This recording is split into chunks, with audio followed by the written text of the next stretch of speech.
지금 우클릭 했다고 국민의힘이 더불어민주당 경제정책 또는 경제중심 정책을 비난을 하는데 우리 홍성국 의원께서 최고위원께서 말씀하신 것처럼 더불어민주당은 원래 경제중심 정당입니다.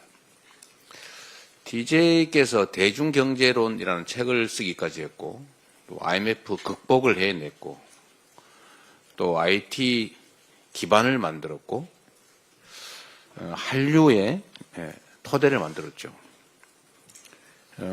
노무현 대통령 아시는 것처럼 한미 FTA를 통해서 대한민국의 성장의 기틀을 만들었습니다. 문재인 정부 역시 신남방 정책으로 경제 영토를 넓히기 위해서 애를 썼죠. 더불어민주당은 우리 국민들의 더 나은 삶을 위해서 언제나 성장을 추구해 왔습니다. 경제 발전을 추구해 왔죠. 경제 발전을 추구하지 않는 정당이 어디 있겠습니까? 대한민국은 자본주의를 기반으로 한 시장 경제 질서를 존중하는 또 시장 질서에 기반한 나라입니다.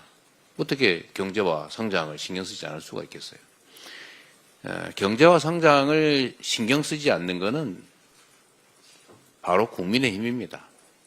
그러니까 말씀하신 것처럼 1%대 성장률이 추락을 해도 계엄하고 내란 일으켜서 영구 집권할 생각이나 하고 그러지 않습니까?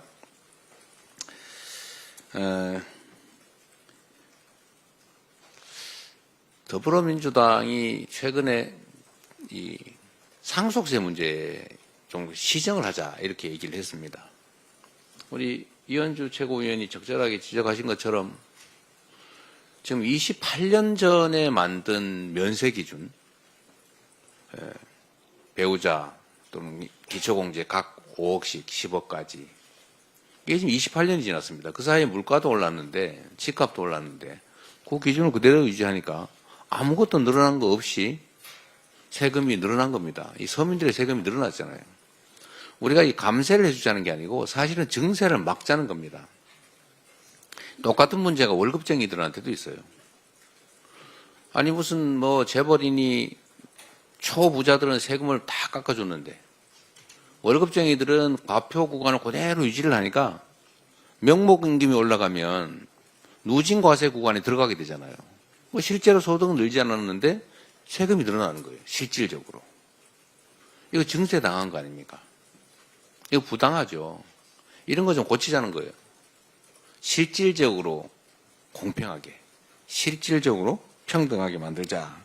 이런 걸 놓고 국민의힘이 민주당이 무슨 우클릭을 했느니 자꾸 무슨 변화를 하느니 그런 얘기를 합니다. 세상이 바뀌고 상황이 바뀌었는데도 변하지 않으면 그런 거를 바보라 그럽니다. 바보. 상황이 바뀌면 당연히 바뀌어야죠. 지금 대한민국 경제가 얼마나 나쁩니까? 더불어민주당은 그간에 성장을 추구하되 그 성장이 공정하도록 해왔던 겁니다. 즉 국민의힘 쪽이 보수정당, 요즘 뭐 보수정당도 아닌데 이 파쇼정당, 범죄정당, 이 파쇼 범죄정당이 해왔던 것처럼 분배나 서민의 삶이나 민생이나 공정함 이런 것들을 도외시했지 않습니까? 그런데 민주당은 성장을 하되 공정성을 기해서 성장의 기회와 성장의 결과를 공평하게 나눔으로써 지속적으로 성장하게 하고 모두가 함께 더 잘 사는 세상을 만들려고 했던 것입니다. 지금은 경제 상황이 너무 어렵다 보니까 그 비중을 살짝 조정해서 경제 성장에 좀 더 방점을 찍고 있는 것이지 그냥 복지, 분배 다 버리고 오로지 성장으로 그렇게 바뀐 거 아닙니다. 좀 세상에 대한 기본적인 이해가 부족해지지 않았나 그런 생각이 들 정도입니다.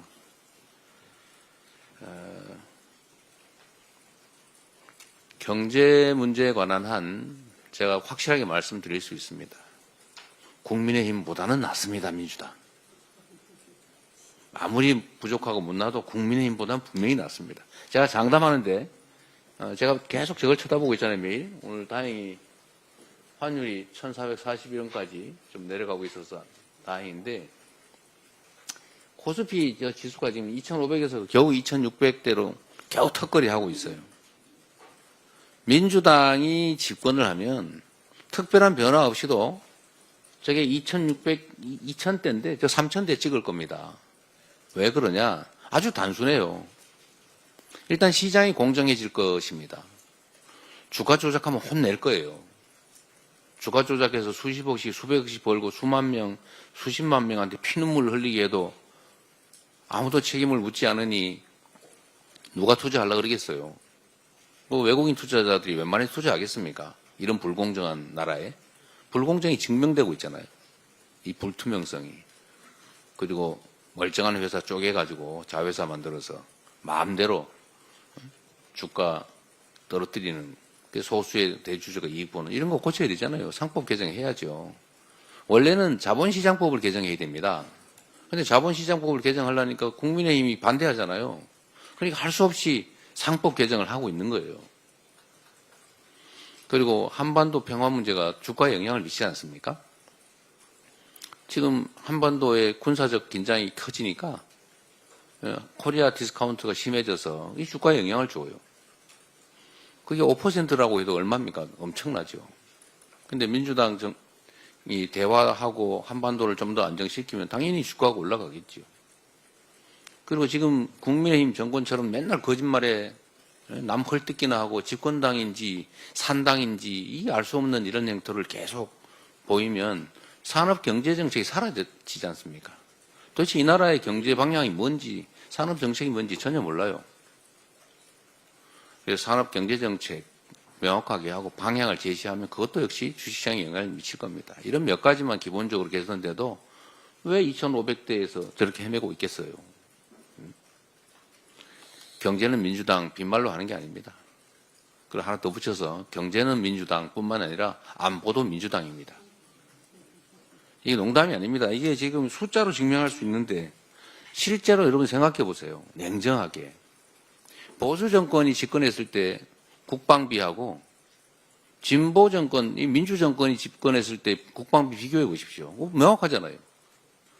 국방 예산 대폭 늘은 게 다 민주 정권 때 아닙니까? 또 방위산업 발전한 거 다 민주당 정권 때 아닙니까? 또 하나만 더 얘기하면 무슨 북한이 퍼주기 했다고 계속 비난하고 그러던데 이 거짓말도 이런 거짓말 하면 안 돼요. 숫자를 보세요. 북한에 지원한 금액이 보수 정권 때 훨씬 많아요. 지금 한번 인터넷 한번 쳐보십시오. 챗GPT에 한번 물어보세요. 그 가짜 언론에 속지 마시고 국민의힘처럼 거짓말이나 하는 그 정당의 허위 선전에 속지 마시고 한번 찾아보십시오. 각 정권별로 대북 지원 금액이 얼마인가. 정치는 최소한의 사실에 기초해서 해야 되지 않겠습니까? 요즘 국민의힘 거짓말 너무 많이 해요. 민주당이 이 자리에서 한 얘기조차 왜곡해서 거짓말을 만듭니다. 분명히 A라고 말했는데 B라고 말한 건 거짓이다. 뭐 이런 식으로 공격을 합니다. 그것도 공식적으로. 언론인들이 여기 수십 명이 계신데 그리고 이 방송 카메라로 다 찍혀 있잖아요. 이러니 정치가 되겠습니까? 싸움만 하는 거죠. 국민의힘 정신 차려야 됩니다. 아직도 여전히 집권 여당 아닙니까? 이 내란을 일으킨 그러나 구속된 그 윤석열이 1호 당원이라면서요. 집권 여당 맞지 않습니까? 나라 살림을 형식적으로 책임을 지고 있는 상태이기 때문에 최소한의 양식을 갖춰야 됩니다. 최소한의 책임감을 가져야 된다. 그 초딩들도 이러지 않습니다. 반장 시켜놓으면 책임감 가지고 이래요. 근데 어떻게 5,200만 이 국민들 운명을 책임지는 국가를 권력을 맡고 있으면서 뭐 이런 거짓말에 무책임하게 발목이나 잡고 거짓말이나 하고 이러면 되겠습니까? 정말로 중요한 거는 헌정질서 파괴 행위에 동조하면 안 됩니다. 지금 헌정질서 파괴하고 있잖아요. 민주공화국의 기본 질서를 망가뜨리고 있지 않습니까? 거기에 동조하고 있잖아요. 그런 짓들을 하면서 어떻게 이 나라 주권자들을 대신한다고 할 수 있겠습니까? 하도 답답해서 좀 말이 길었습니다. 정신 차리기 바랍니다. 회의를 마치겠습니다.